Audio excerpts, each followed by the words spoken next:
Je m'appelle Séverine Aumont. J'ai 34 ans. Et 6 jours avant de comprendre ce qui m'arrivait réellement, je touchais les feuilles d'une plante qui aurait pu m'arrêter le cœur. Je ne le savais pas encore. Je pensais juste que c'était un cadeau. Elle était posée sur le coin de mon bureau quand je suis rentrée d'une visite de site un lundi après-midi. Un petit pot en terre cuite, 20 centimètres peut-être, une touffe de feuilles sombres et luisantes qui captait la lumière de l'après-midi par la fenêtre de mon bureau et la tenait d'une façon qui semblait presque trop précise, trop intentionnelle. Mais je n'y ai pas pensé. J'ai pensé, la direction de l'immeuble fait encore une de ses campagnes bien-être. Je l'ai déplacée vers la fenêtre pour qu'elle ait plus de lumière. J'ai posé mon sac et j'ai ouvert le rapport de site que je devais rendre à mon directeur avant 15 heures. Et puis mon directeur est apparu dans l'encadrement de ma porte le lendemain matin, a regardé la plante et a dit « Joli, ça humanise un peu l'espace ». C'est là que j'aurais dû poser plus de questions. Je n'en ai pas posé. J'en ai posé une. Il m'a donné une réponse qui ressemblait à de la chaleur. Et je suis retournée travailler. 6 jours plus tard, une botaniste que je n'avais jamais vue de ma vie est passée devant ma porte ouverte, s'est arrêtée net et a crié 2 mots qui ont tout changé. Ne touchez pas. Je veux vous raconter cette histoire en entier, parce qu'elle ne parle pas seulement d'une plante.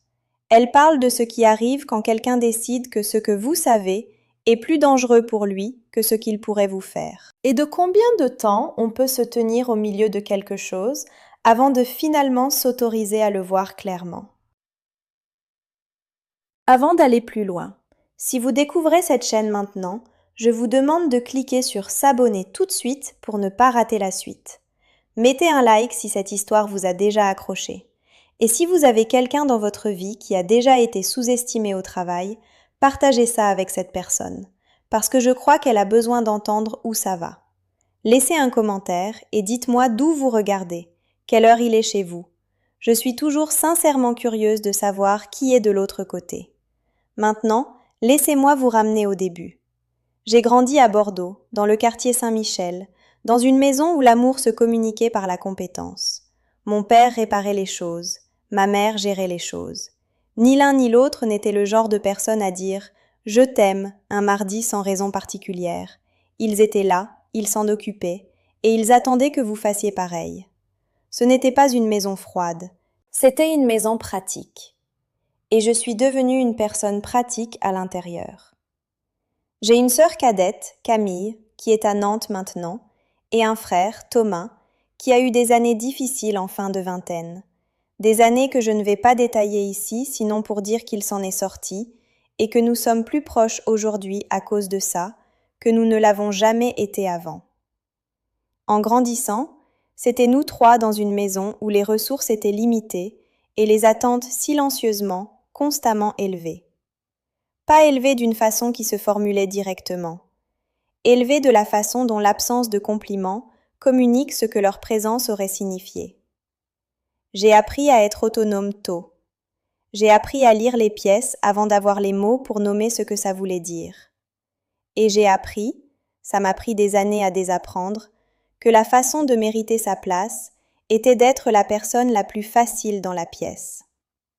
Ne pas demander trop. Ne pas prendre trop de place.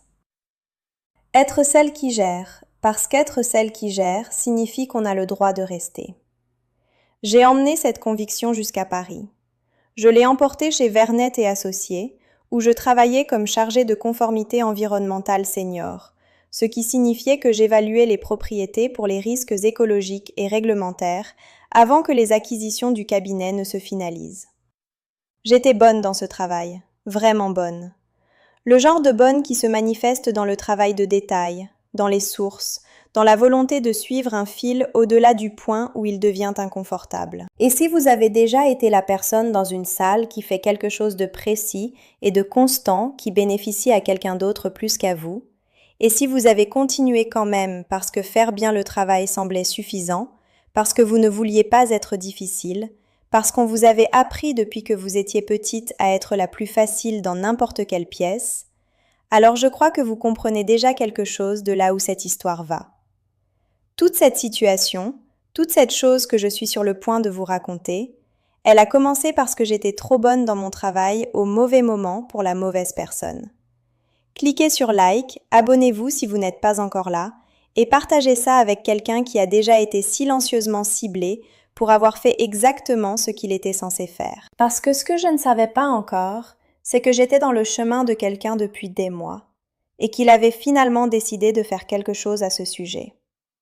Laissez-moi vous parler d'Édouard Lasserre. Édouard était mon directeur senior des acquisitions. Il était dans le cabinet depuis plus longtemps que moi, ce qu'il communiquait non pas par ce qu'il disait directement, mais par l'aisance particulière d'une personne qui a décidé qu'une pièce lui appartient. 1,82 m, toujours en costume gris anthracite, veste toujours boutonnée. Le genre d'homme qui vous apporte un café une fois en 4 ans et qui fait de ça l'impression d'un geste régulier.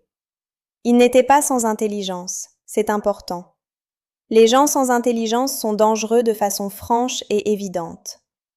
Édouard était dangereux de la façon d'une personne qui a appris que les mouvements les plus efficaces sont ceux qui ressemblent à autre chose. Un cadeau, une attention. Un petit geste chaleureux d'un directeur qui veut vous faire comprendre qu'il vous voit. Le dossier Moulins-sur-Charente était sur mon bureau depuis 3 mois.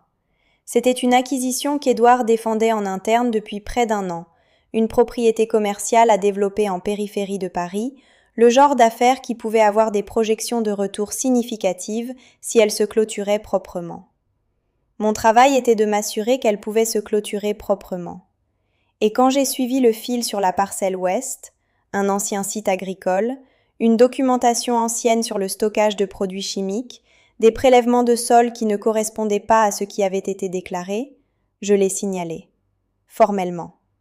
Dans une évaluation de conformité sourcée et documentée qui recommandait une évaluation environnementale phase 2 avant que l'acquisition puisse avancer.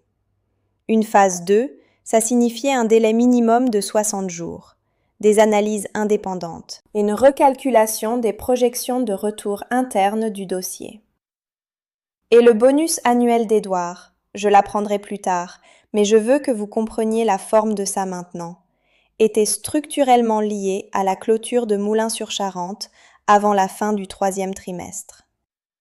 J'ai envoyé le signalement un jeudi. Le week-end suivant, à 6h47 un samedi matin, Édouard a accédé à mon dossier Moulins-sur-Charente dans le système documentaire du cabinet. Je ne le savais pas encore. Je ne l'ai pas su avant qu'Inès le trouve.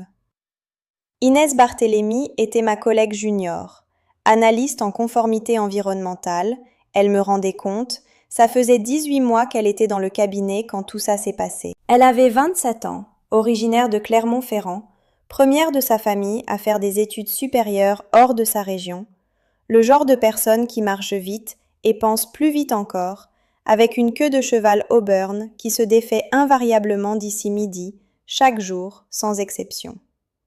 Elle avait ses raisons de faire attention aux traces documentaires. Elle m'avait dit une fois, au début, l'histoire d'un signalement qu'elle avait rédigé dans son premier emploi, un signalement qu'un responsable avait enterré, en gardant son nom dessus, et comment la propriété était devenue un problème juridique 17 mois plus tard, et comment son nom était encore sur la version d'origine. Elle faisait attention depuis. Je faisais confiance à Inès parce qu'elle ne m'avait pas une seule fois demandé de regarder ailleurs sur quoi que ce soit. En conformité environnementale, c'est pas une petite chose, c'est la chose entière. Le lundi, après l'arrivée de la plante, elle s'est arrêtée dans l'encadrement de ma porte. Le même encadrement où Édouard s'était tenu la veille au matin, et a regardé le pot sur le rebord de la fenêtre. « Elle vient d'où, celle-là » a-t-elle demandé. « Édouard » j'ai dit, apparemment en remerciement pour les heures sur Moulins-sur-Charente. Inès a regardé la plante un moment de trop. Puis elle m'a regardée. Elle n'a rien dit. Elle est retournée à son bureau. Je n'ai pas repensé à cette pause avant beaucoup plus tard. Sur le moment, j'ai juste tendu la main et touché une des feuilles, pressant le pad de mon pouce contre la surface, comme je le faisais toujours pour vérifier l'humidité du sol, un réflexe des étés en jardinerie quand j'étais étudiante. Et je suis retournée à mon rapport. Mes bouts de doigts picotaient depuis 4 jours à ce moment-là. J'avais mis ça sur le compte de l'air sec du bureau. La botaniste s'appelait professeure Nadia Ossey. Elle enseignait la phytotoxicologie à AgroParisTech, entre autres choses. Et elle était censée se trouver dans une salle de réunion au 4e étage cet après-midi-là pour une consultation sur un projet de végétalisation urbaine. Elle n'était pas au 4e étage. Elle était au 2e, dans un couloir, accompagnée d'un membre de la direction de l'immeuble, parce qu'Inès avait réservé la mauvaise salle. J'ai repensé à cette erreur de réservation de nombreuses fois depuis. La petitesse spécifique, presque absurde de ça. Un numéro de salle incorrect dans une invitation de calendrier. C'est ça qui m'a sauvée de continuer à ne pas savoir. J'avais laissé la porte de mon bureau ouverte quand j'étais allée dans la salle de réunion adjacente, récupérer un classeur que j'y avais laissé la veille. Nadia passait dans le couloir. Elle a regardé à travers la porte ouverte comme on regarde à travers les portes ouvertes. Sans intention, juste le balayage visuel automatique d'une personne qui traverse un couloir. Et puis elle s'est arrêtée. Je n'ai rien vu de tout ça. J'étais au bout du couloir. Ce que j'ai entendu, c'est le cri. Pas un cri de panique, pas d'affolement. Un cri autoritaire, net, sans possibilité de malentendu. Le genre qui vient d'une personne qui n'a aucun intérêt à être mal comprise. Ne touchez pas. Je me suis retournée si vite que j'ai cogné mon coude dans l'angle de l'encadrement. Le temps que je revienne à mon propre bureau, Nadia Ossey était accroupie près du rebord de ma fenêtre, pointant la plante de 2 doigts, l'examinant avec l'attention concentrée de quelqu'un qui sait déjà exactement ce qu'il regarde. Elle s'est levée quand je suis entrée. Grande, posée, portant un chemisier en coton couleur rouille et un blazer en lainage beige clair, elle m'a regardée avec la franchise directe d'une personne qui a décidé que adoucir l'information ne sert personne. « C'est du Nerium oleander », a-t-elle dit. « Toutes les parties sont toxiques. La sève dans les feuilles s'absorbe par contact cutané. Le pollen s'aérosolise dans un espace fermé.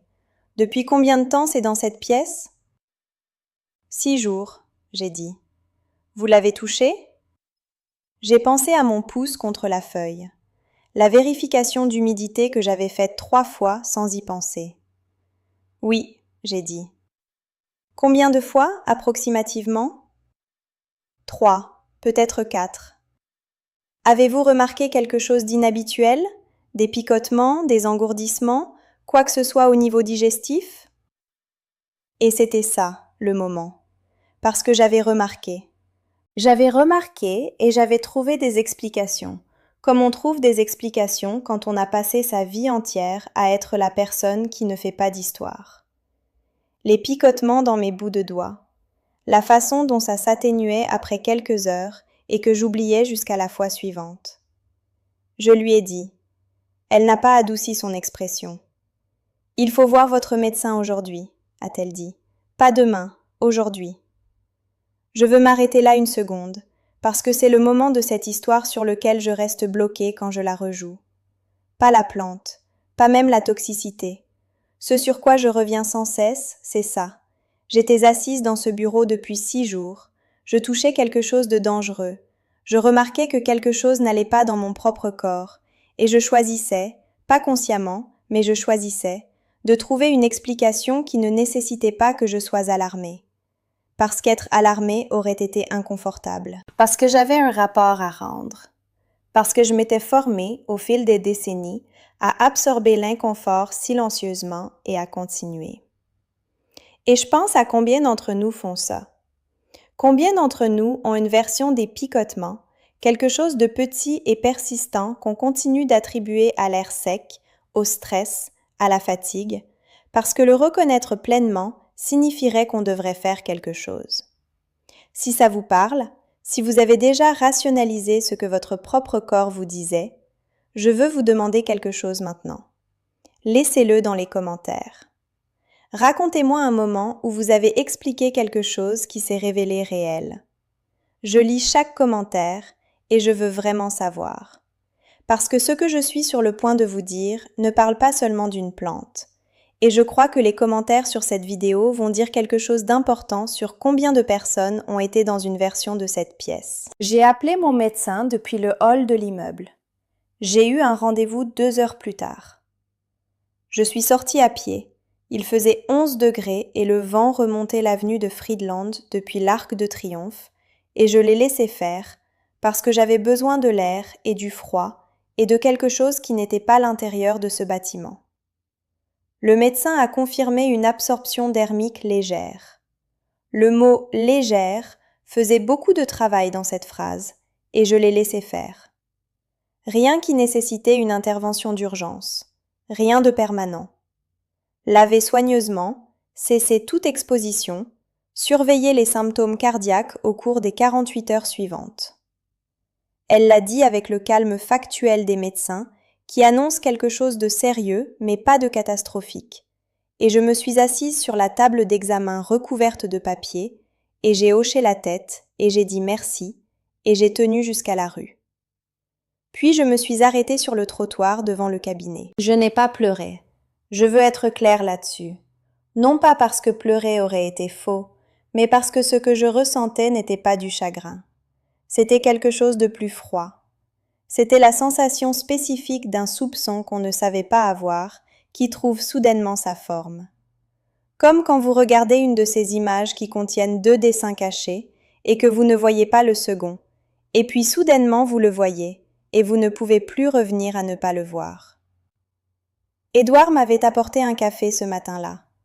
Édouard, qui n'avait pas une seule fois en 4 ans reconnu mes heures ou mes efforts ou la qualité spécifique de mon travail, m'avait apporté un café, avait souri et avait demandé avec désinvolture comment avançaient les ajustements sur Moulins-sur-Charente. Pas si j'avais besoin de quoi que ce soit, pas si le signalement avait soulevé des inquiétudes. Il avait dit ajustement, comme si le signalement était un premier jet, comme si des personnes raisonnables, avec suffisamment de temps et suffisamment de petits gestes chaleureux, revoyaient leurs évaluations à la lumière de nouvelles informations. Je suis remontée au bureau. Je ne suis pas allée à l'étage d'Édouard. Je suis allée voir Inès. Elle était à son bureau, avec son pull rentré dans son jean et son café de l'après-midi qui refroidissait à côté de son clavier, et quand je suis entrée et que j'ai fermé la porte, elle a regardé mon visage et a dit « Raconte-moi tout ». Alors, je lui ai tout raconté. Inès écoutait comme elle écoutait toujours, complètement immobile, ce qui était inhabituel pour elle, parce qu'elle était quelqu'un qui bougeait constamment, qui se déplaçait sur sa chaise et faisait tourner son stylo et tapait du pied. Quand elle s'immobilisait, ça signifiait qu'elle tenait quelque chose avec soin. Quand j'ai eu fini, elle a rapproché sa chaise et a posé les coudes sur le bureau. « Quelle est la seule chose sur ton bureau ?» a-t-elle dit, « que quelqu'un avec du pouvoir dans ce cabinet aurait besoin de faire disparaître ?» Je l'ai dit avant qu'elle ait fini de poser la question. « Le dossier Moulins-sur-Charente. » Elle a hoché la tête. « Dis-moi exactement ce que dit le signalement. Explique-le-moi comme si je ne l'avais pas lu. » Alors je lui ai expliqué. La parcelle ouest, l'ancienne documentation sur le stockage de produits chimiques agricoles, l'incohérence dans les prélèvements de sol, la recommandation de phase 2, le délai minimum de 60 jours, l'exigence d'analyse indépendante, les implications pour les projections de retour du dossier. Et puis Inès a ouvert une fenêtre sur son ordinateur que je ne lui avais pas vu utiliser avant, les journaux d'accès aux documents internes du cabinet, auquel elle avait un accès administratif discret dans le cadre de son rôle. Et elle a commencé à tirer des enregistrements. Elle n'a rien dit pendant un moment. Elle a juste fait défiler. A émis un petit son qui n'était pas tout à fait un mot. Puis, elle a tourné son écran pour que je puisse le voir. Édouard avait accédé à mon dossier Moulins-sur-Charente 4 fois au cours des 2 semaines précédentes. 3 de ces 4 accès étaient en dehors des heures normales de travail. Un à 23h04 un mercredi, un à 21h47 un jeudi et un à 6h47 un samedi matin. La plante était arrivée le lundi suivant. J'ai regardé cet horodatage, 6h47 un samedi, 6 minutes dans mon dossier, et j'ai senti quelque chose se poser dans ma poitrine qui n'était pas du calme mais s'en approchait. Le second dessin dans l'image, celui qu'on ne peut plus ne pas voir. Il a passé 6 minutes dans ton dossier un samedi matin, a dit Inès doucement. Et ta plante était là le lundi après-midi. Je sais. Séverine. Elle a attendu que je la regarde. Il s'est lui-même identifié comme celui qui te l'avait offerte. Il te l'a dit en face. Je sais. Elle s'est redressée. Elle n'a plus rien dit pendant un moment. Puis, qu'est-ce que tu veux faire ? Et c'était la question. C'était la forme exacte du choix devant moi. Parce que je savais, de tout ce que j'avais observé fonctionner à l'intérieur des institutions, de chaque signalement que j'avais jamais déposé, de chaque pièce que j'avais lue avant d'avoir les mots pour nommer ce que je faisais, que ce que j'allais faire ensuite importait plus que ce qui m'avait déjà été fait. La chose avait eu lieu. La question maintenant était ce que j'allais faire avec le fait de le savoir. J'ai pensé à Théo, mon ex, qui avait passé 3 ans à me convaincre que mes observations étaient de l'anxiété. J'ai pensé à avoir 9 ans dans la cave de la maison familiale à Bordeaux, une infiltration qui rongeait le mur depuis des mois, et à mon père qui avait dit simplement « Tu as bien observé », et au poids que ça avait eu, cette petite phrase, parce que la reconnaissance de ce qu'on voit est quelque chose qu'on ne reçoit pas souvent dans certaines maisons. J'ai pensé à chaque fois que j'avais absorbé quelque chose silencieusement et continué parce que faire des histoires coûterait plus que le silence. J'ai pensé à mes bouts de doigts, les picotements que j'avais rationalisés pendant 4 jours. J'ai besoin de réfléchir, j'ai dit à Inès. Mais ne ferme pas cette fenêtre, fais des captures d'écran de tout. Elle était déjà en train de le faire. J'ai appelé la professeure Oseille ce soir-là. Pas parce que je m'attendais à ce qu'elle ait des réponses sur Édouard, pas parce qu'elle faisait partie de ça d'une façon officielle. Elle était une botaniste qui était passée devant une porte ouverte et avait fait ce que sa formation lui imposait de faire. Elle ne me devait rien au-delà de ce moment dans mon bureau. Mais j'avais besoin d'entendre quelqu'un dire, une dernière fois, dans un langage clair et clinique et sans ambiguïté, que ce que j'avais vécu était réel. Que la plante était ce qu'elle avait dit, que les picotements étaient ce qu'elle avait dit, que je n'étais pas, comme Théo me l'avait si bien appris pendant des années, en train de faire trop de cas de quelque chose de petit. Elle a répondu à la 3e sonnerie. Je lui ai dit que j'avais vu mon médecin. Je lui ai dit ce qu'elle avait dit. Il y a eu un court silence de son côté, pas de l'hésitation, juste la pause de quelqu'un qui absorbe une information avec précision. Et puis elle a dit « Bien, c'est le beau résultat pour le niveau d'exposition. » J'ai dit « J'ai besoin de vous poser une question. » Elle a dit « Allez-y. » Si quelqu'un voulait utiliser cette plante pour rendre quelqu'un d'autre mal à l'aise, pas pour le tuer, juste pour lui faire sentir que quelque chose n'allait pas, sans pouvoir prouver pourquoi, est-ce que ce serait une utilisation possible ? Un autre silence. Plus long cette fois. La toxicité du laurier rose par contact cutané répété, a-t-elle dit avec soin, produirait des symptômes facilement confondus avec autre chose. Des picotements, de légères irrégularités cardiaques, un inconfort digestif. Rien qui enverrait un adulte en bonne santé aux urgences dans la plupart des cas. Rien qui apparaîtrait dans une prise de sang standard, à moins que quelqu'un cherche spécifiquement les hétérosides cardiotoniques. Elle a encore fait une pause. Ce serait très difficile à retracer sans savoir quoi chercher. Je suis restée avec ça un moment. Vous n'avez pas à me dire quoi que ce soit d'autre, a-t-elle dit. Mais je veux vous dire une chose. D'accord. Vous avez signalé une propriété contaminée. Vous avez un événement médical documenté cohérent avec une exposition au laurier rose. La plante existe. La chronologie est documentable. Vous n'avez besoin de personne pour avouer. Il vous suffit que le dossier parle. J'ai écrit ça sur le dos d'un ticket de caisse qui traînait sur mon plan de travail. Vous n'avez besoin de personne pour avouer. Il vous suffit que le dossier parle. Je l'ai plié et mis dans la poche avant de mon sac où je garde les choses que j'ai besoin de pouvoir toucher. Puis je me suis forcée à manger quelque chose, j'ai fait la vaisselle et je suis allée me coucher. Je n'ai pas bien dormi. Mais je suis restée dans le lit, ce qui me semblait être une forme de discipline. Édouard est venu dans mon bureau le lendemain matin avec 2 cafés. Il en a posé un sur mon bureau sans demander si j'en voulais, et s'est appuyé contre l'encadrement de la porte de la façon particulière qu'il avait d'occuper l'espace sans techniquement entrer. La posture d'un homme qui veut vous faire sentir visité sans vous faire sentir envahi.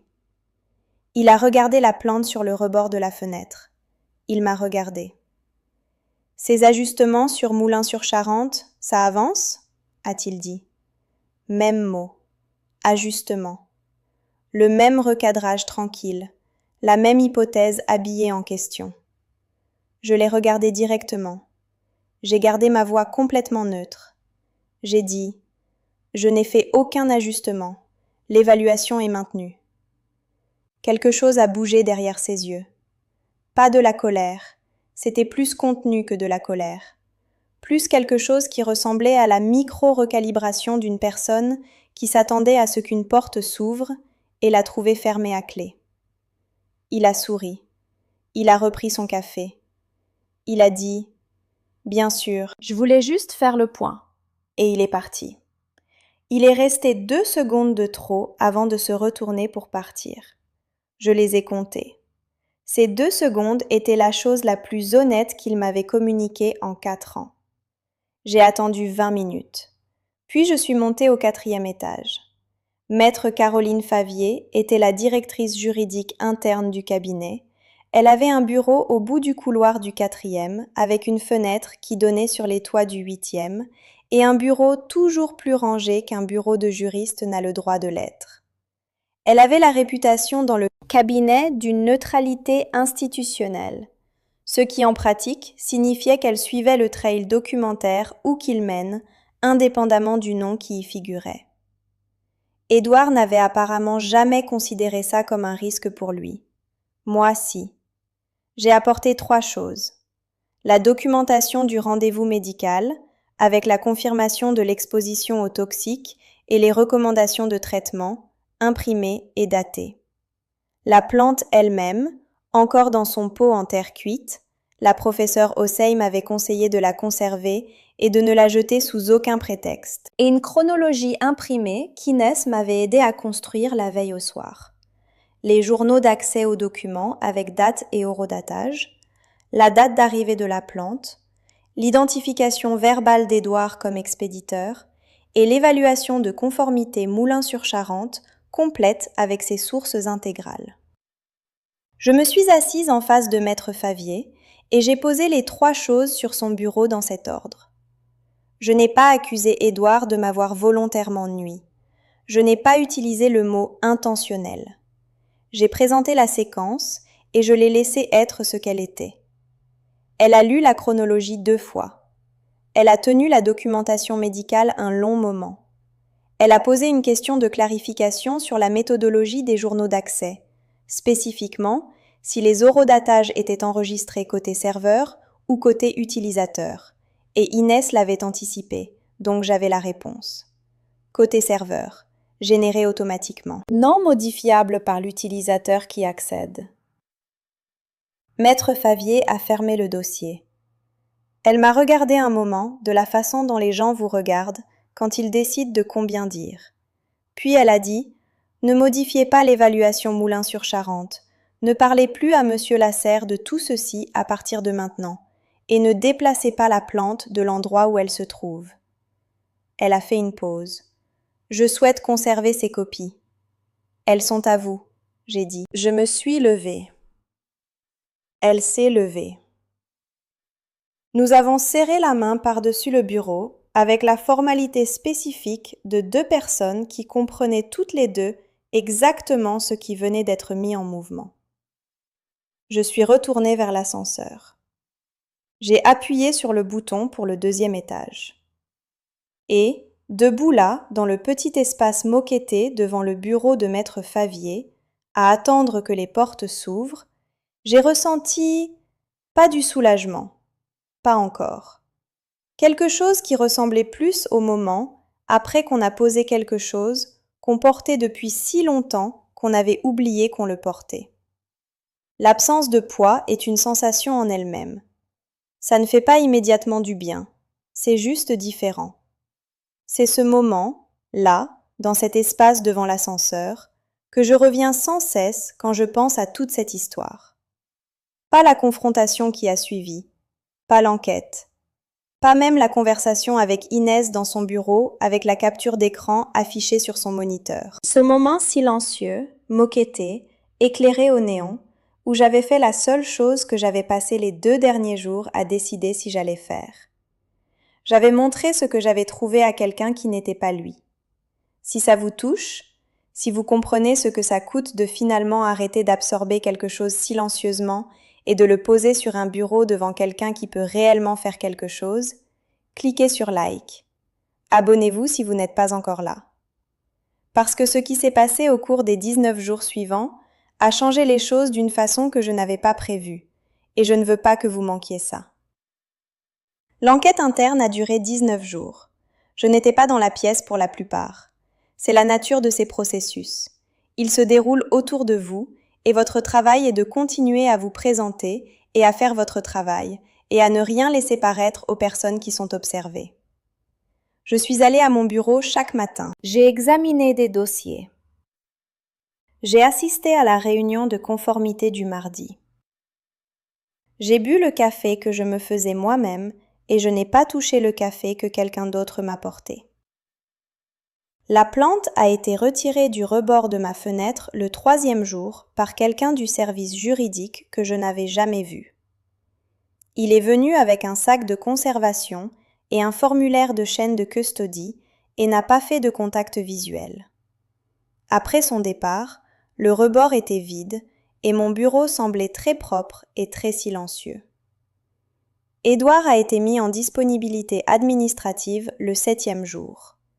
Je l'ai appris par Inès, qui l'avait appris par une assistante juridique du 4e étage, qui l'avait appris parce que le badge de parking d'Édouard avait cessé de fonctionner et qu'il avait interrogé la sécurité de l'immeuble à ce sujet et que la sécurité lui avait dit de contacter les ressources humaines. Inès me l'a dit à la cafétéria, doucement, debout à côté de la machine à café, et j'ai hoché la tête et j'ai versé mon café et j'ai dit « D'accord ». Parce qu'il n'y avait rien d'autre à dire. Ce n'était pas une victoire.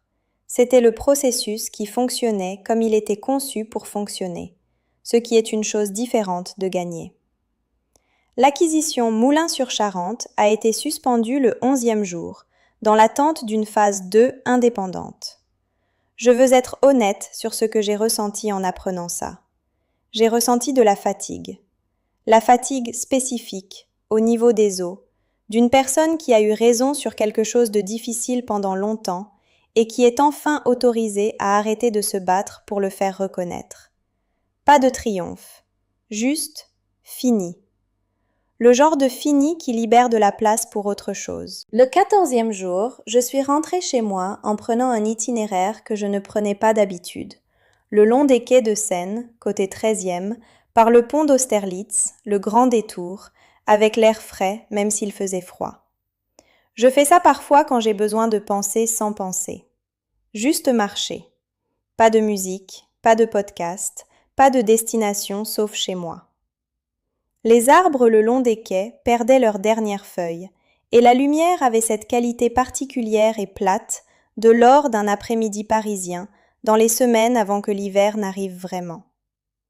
J'ai pensé à Édouard d'une façon que je ne m'étais pas encore autorisée à faire. Pas comme l'homme qui avait mis une plante toxique sur mon bureau, mais comme l'homme qui avait accédé à mon dossier à 6h47 un samedi matin parce qu'il avait peur. Parce que quelque chose que j'avais écrit, quelque chose d'exact, quelque chose de soigneusement sourcé, Quelque chose qui était simplement et inconfortablement vrai avait le pouvoir de lui coûter quelque chose dont il avait besoin. Il n'était pas un monstre, il était une personne qui avait décidé que ce dont il avait besoin valait plus que ce qu'il pourrait me faire. Et quelque part dans le calcul de cette décision, je ne crois pas qu'il ait pleinement mesuré que ce qu'il faisait pourrait me blesser réellement. Je crois qu'il s'était dit que c'était de la pression, la gestion d'une complication, du déni plausible habillé en cadeau de remerciement. Ce n'est pas une excuse. Je veux être très claire là-dessus. Comprendre la logique de quelqu'un n'est pas la même chose que l'accepter. Mais je me suis assise avec ça parce que je crois qu'il le faut. Je crois que si vous laissez quelqu'un être un méchant de dessin animé dans votre propre histoire, vous vous volez quelque chose. La capacité de voir clairement, de comprendre comment les gens fonctionnent réellement, de reconnaître le prochain Édouard avant qu'il apparaisse dans votre encadrement de porte avec 2 cafés et un mot comme « ajustement ». Je suis rentrée chez moi et je me suis assise à ma table de cuisine un moment. L'enquête s'est clôturée le 19e jour. On ne m'a pas communiqué les termes spécifiques de la façon dont elle s'était résolue. C'est standard. Les arrangements internes sont structurés pour protéger d'abord l'institution, les parties ensuite, et la vérité en 3e position en termes de ce qui se retrouve documenté pour la consommation extérieure. Ce qu'on m'a dit, par Maître Favier, lors d'une réunion qui a duré exactement 12 minutes, c'est que l'affaire avait été conclue, que l'évaluation Moulins-sur-Charente procéderait via une phase 2 indépendante, sans modification, et que je pouvais continuer mon travail sans inquiétude. Elle a dit cette dernière partie, sans inquiétude, sur un ton qui communiquait qu'elle mesurait l'insuffisance de ses mots, et les disait quand même parce que c'est ce que le processus fournissait. Je l'ai remerciée. Je le pensais, parce qu'elle avait suivi le trail documentaire sans fléchir, ce qui est moins courant que ça devrait l'être. Et puis je suis redescendue. Édouard n'est pas revenu de sa disponibilité administrative. Je le sais parce que son bureau a été discrètement réattribué 6 semaines plus tard. La plaque nominative a été retirée un mardi, et d'ici le jeudi, il y avait des cartons. Personne n'a fait d'annonce. Dans les petits écosystèmes professionnels, l'absence d'annonce est elle-même une annonce. Les gens ont remarqué. Les gens ont parlé. Et puis les gens sont passés à autre chose, comme les gens passent à autre chose à l'intérieur des institutions quand la perturbation a été gérée et que la surface a été lissée et que tout le monde a collectivement décidé de traiter la surface lissée comme le sol. Inès l'a appris par le réseau des assistantes juridiques, qui est le système d'information le plus fiable de n'importe quel cabinet, plus précis que n'importe quelle note interne, que le départ d'Édouard avait impliqué une sortie négociée et un volet de non-divulgation. Elle me l'a dit un vendredi après-midi, debout dans l'encadrement de ma porte de la même façon qu'Édouard y était toujours debout, sauf qu'Inès entrait toujours complètement. Elle s'est appuyée contre le mur et l'a dit simplement et a regardé mon visage. « Comment tu te sens ?» a-t-elle demandé. J'y ai pensé vraiment avant de répondre, parce qu'elle méritait une vraie réponse. Comme si j'avais posé quelque chose, j'ai dit, et que maintenant je cherche à quoi servent mes mains. Elle a hoché la tête, elle avait compris ça. Elle est retournée à son bureau. La phase 2, indépendante sur la parcelle ouest de Moulins-sur-Charente, est revenue 6 semaines après ça. Elle a confirmé entièrement les conclusions de mon évaluation d'origine. L'ancien site de stockage de produits chimiques agricoles, l'incohérence dans les prélèvements de sol, les implications en termes de coûts de remédiation. Chaque alerte que j'avais levée, chaque fil que j'avais suivi au-delà du point où il devenait inconfortable. L'acquisition a été restructurée. La parcelle ouest a été séparée. Le dossier, dans la forme qu'Édouard avait défendue, était mort. Mon évaluation de conformité a été citée 4 fois dans la documentation de source du rapport indépendant. Inès m'a envoyé une capture d'écran des citations sans aucun message joint, juste la capture. Je l'ai regardée longtemps, assise à ma table de cuisine un dimanche matin, avec mon café qui refroidissait à côté de moi. Et j'ai ressenti quelque chose que je veux essayer de décrire avec précision, parce que je crois que ça compte. Ce n'était pas exactement de la fierté, c'était plutôt de la reconnaissance. La sensation spécifique d'avoir fait quelque chose de réel et d'avoir le dossier le confirmer, silencieusement, sans fanfare, dans le langage sec de la documentation réglementaire que la plupart des gens ne liront jamais. Mon nom dans une note de bas de page de source. C'était ça, c'était tout. Et c'était suffisant. C'était plus que suffisant. J'ai pensé à ce que la professeure Oseille avait dit. Vous n'avez besoin de personne pour avouer. Il vous suffit que le dossier parle. Le dossier avait parlé. J'ai appelé Thomas cet après-midi-là, mon frère, celui qui avait eu les années difficiles et s'en était sorti. Nous n'avons pas une relation dramatique. On s'envoie des messages de façon irrégulière, on prend des nouvelles. Nous sommes deux personnes qui ont grandi dans la même maison pratique et appris des leçons similaires sur l'autonomie et qui apprennent maintenant, lentement, des leçons différentes. Il a répondu à la deuxième sonnerie, ce qui signifiait qu'il était chez lui et pas occupé, ce qui pour Thomas signifiait que c'était une bonne semaine. Je lui ai raconté la plupart. Pas tout, une partie, j'étais encore en train de la traiter, une partie, je n'avais pas encore les mots. Mais je lui ai parlé de la plante et de la botaniste et du trail documentaire et de la réunion de 12 minutes avec Maître Favier et des 4 citations dans un rapport réglementaire de phase 2 que la plupart des gens ne liraient jamais. Il a été silencieux un moment quand j'ai eu terminé. Puis il a dit « Tu n'as pas modifié l'évaluation. » Non, j'ai dit, même quand tu ne savais pas encore ce qu'était la plante, même quand c'était juste de la pression. Non. Un autre silence. Bien, a-t-il dit. Juste ça. Bien.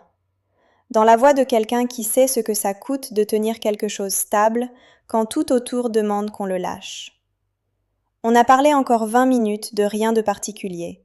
Sa semaine, un restaurant qu'il avait essayé, un livre que je lui avais recommandé des mois avant et qu'il avait finalement commencé. Des choses normales. J'avais besoin de choses normales. Quand on a raccroché, je suis restée assise à la table de cuisine encore un moment, et par la fenêtre de mon appartement du 13e, la lumière de novembre faisait ce qu'elle fait à Paris en fin d'après-midi, devenant ambre et longue ombre sur les toits, et j'ai pensé au rebord de ma fenêtre au bureau. Le rectangle vide couleur terre cuite, là où la plante avait été posée pendant 6 jours. La façon dont la lumière de l'après-midi captait ses feuilles sombres et luisantes et les tenait. J'avais touché ces feuilles sans le savoir. C'est la chose sur laquelle je continuais à revenir, pas avec de la peur maintenant, mais avec une sorte d'attention claire et posée. J'avais été en contact avec quelque chose de nuisible, et j'avais remarqué que quelque chose n'allait pas, et je l'avais rationalisé. Et la seule raison pour laquelle j'avais arrêté de le rationaliser, c'est parce qu'une étrangère sans enjeu dans cette histoire, et sans raison d'adoucir l'information, avait passé une porte ouverte et dit ce qui devait être dit. J'ai pensé à combien de choses dans ma vie j'avais rationalisé.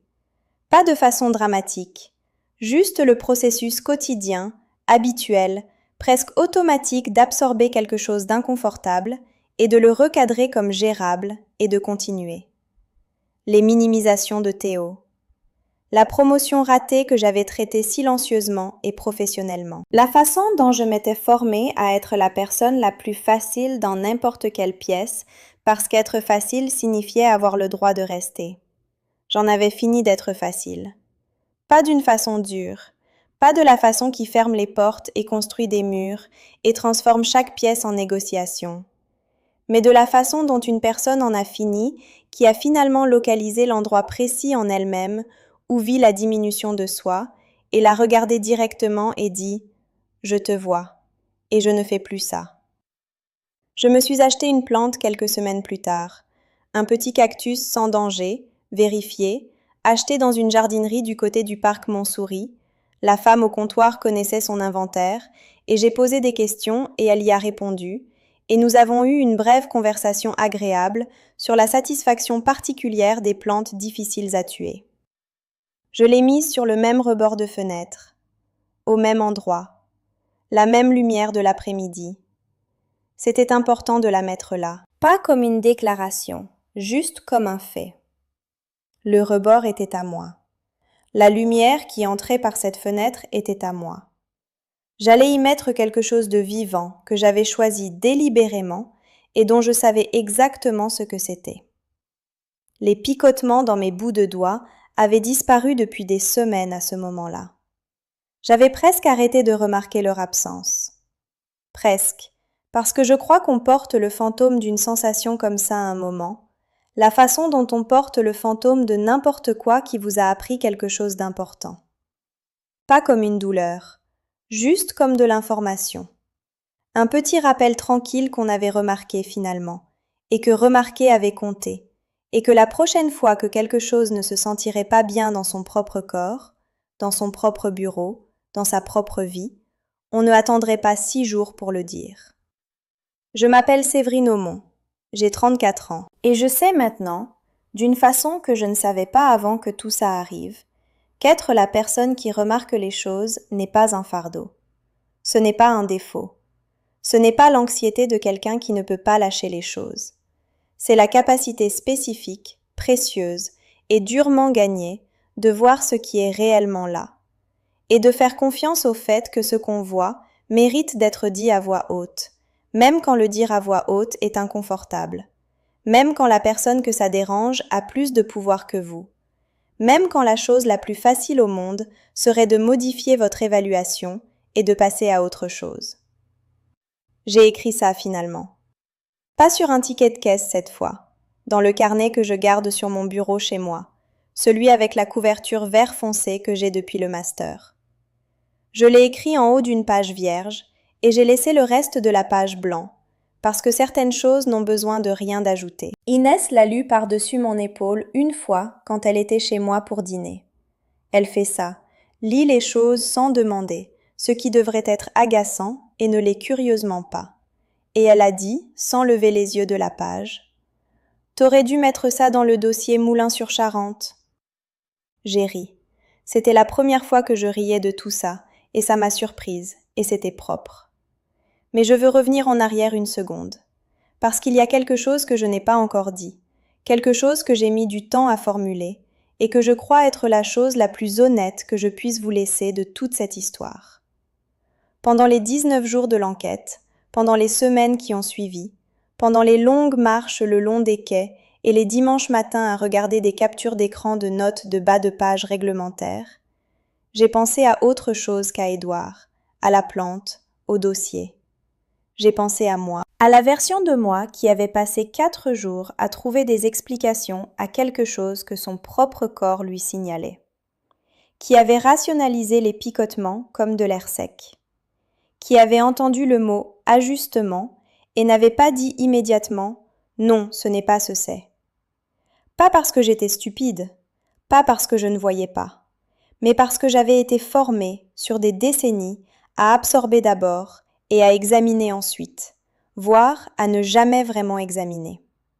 À être la personne qui continue, la personne qui gère, la personne dont la contribution est si bien intégrée dans le fonctionnement ordinaire des choses que son absence serait un problème, mais que sa présence n'est jamais tout à fait nommée. J'avais grandi dans une maison où la reconnaissance prenait la forme d'une constatation. Tu as bien observé, et non d'un sentiment.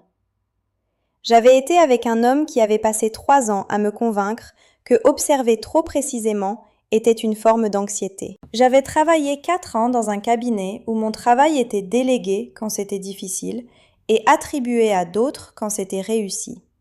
Et à chaque étape, j'avais trouvé le moyen de rendre ça gérable, de trouver l'explication qui ne nécessitait pas que je sois alarmée, de rester la personne la plus facile dans la pièce.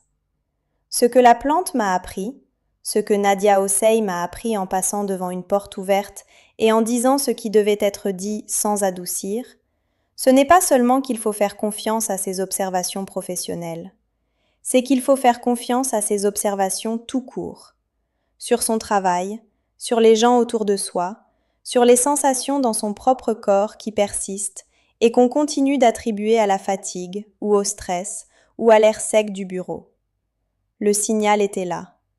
Il était là depuis le premier jour. La plante sur le coin du bureau, les feuilles trop luisantes, la façon dont la lumière les tenait d'une façon qui semblait trop précise. La pose d'Inès dans l'encadrement de ma porte. Le mot « ajustement » dans la bouche d'Édouard. Les picotements au bout de mes doigts. Tous des signaux, tous visibles. Et j'avais choisi, pas consciemment mais choisi, d'en faire quelque chose de plus petit que ce qu'ils étaient. Je ne me juge pas pour ça, vraiment. Je comprends d'où ça vient. Je comprends la mécanique de l'apprentissage qui construit ce genre de réflexe. Les années passées à être la plus discrète, la plus fiable, la plus irréprochable, parce que c'était la condition tacite pour avoir le droit d'être là. Je comprends Édouard aussi, d'une façon que je n'aurais pas pu me permettre de comprendre pendant les premières semaines. Il avait peur, il avait besoin, il avait décidé que son besoin justifiait le reste, et il ne s'était probablement jamais arrêté pour peser réellement ce que le reste signifiait pour moi. Ce n'est pas de l'indulgence, c'est de la clarté. Et je préfère la clarté à la colère comme état permanent, parce que la colère fatigue, et que la clarté, elle, éclaire. Ce que j'emporte de cette année-là, de la plante, de Nadia, d'Inès et de ses captures d'écran, de Maître Favier et de ses 12 minutes, de Thomas au téléphone qui a dit simplement « bien ». C'est quelque chose que je pourrais formuler comme ça. Les preuves n'ont pas besoin d'être spectaculaires pour être réelles. Un horodatage à 6h47 un samedi matin. Un ticket de caisse plié dans la poche avant d'un sac. 4 citations dans des notes de bas de page que personne ne lira. Le picotement au bout d'un doigt qu'on aurait pu continuer à ignorer. Tout ça est réel. Tout ça compte. Et la personne qui décide si ça compte ou non, si ça mérite d'être dit, d'être posé sur un bureau, d'être suivi jusqu'au bout même quand c'est inconfortable, cette personne, c'est vous. C'est moi. C'est chacun d'entre nous qui a appris trop tôt à être la plus facile dans la pièce et qui est en train d'apprendre, lentement, que ce n'était pas une condition nécessaire. C'était juste ce qu'on nous avait enseigné. J'ai pensé à ça récemment, un soir en rentrant du bureau, pas par les quais cette fois, par les petites rues du 13e derrière la bibliothèque François Mitterrand, là où les immeubles haussmanniens laissent la place à des architectures plus récentes et moins prétentieuses, et où la lumière de novembre fait quelque chose d'étrange et de doux entre les façades. Je rentrais chez moi, j'avais mon sac sur l'épaule et mes dossiers de la semaine dans la tête. Et je me suis arrêtée une seconde devant la vitrine d'une fleuriste qui fermait.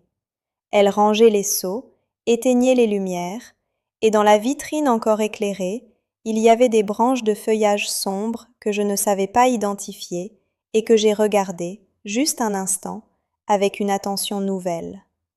Non pas de la méfiance, quelque chose de plus précis que ça.